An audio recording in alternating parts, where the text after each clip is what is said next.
Hello, hello. Good afternoon. Ang oras ngayon, mag alas 5 na. Dito pa kami sa tabing ilog.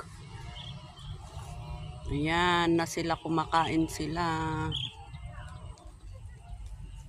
Pagkatapos ng school, 3:30, uwian. Tapos, konting trabaho sa bahay. Kaya late tayo pumunta dito sa bukid na magpastol sa mga kambing. Ayan na, mga alas 6 kami makauwi nito. Para hanggang mabusog sila, iuwi ko sila. Dito kami sa tapat ng Baritaw. Gilig na danom, tabing ilog. Ayan na. Hindi aalis ang mga ito hanggang hindi sila nabubusog, kaya hintayin ko silang mabusog bago ko sila iuwi. Ayan na. Iniwanan na ako. Sos Mariosep.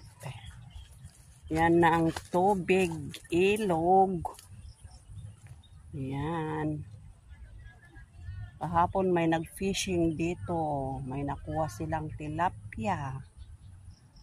Ayan. Oh, may mga tao doon sa gilid.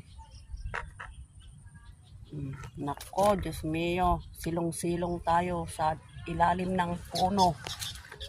Ayan. Susundan ko sila kung saan sila pupunta. Ay, nako, Diyos mio.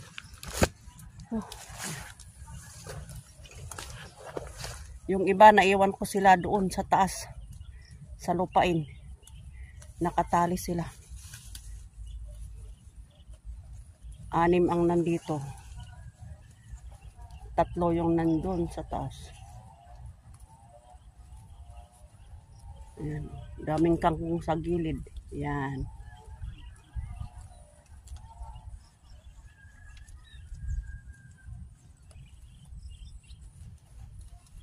Di bali, Sabado, full time tayo dito sa bukid para sa kanila. Ngayon, pag school days, hati-hati ang oras. Ayan.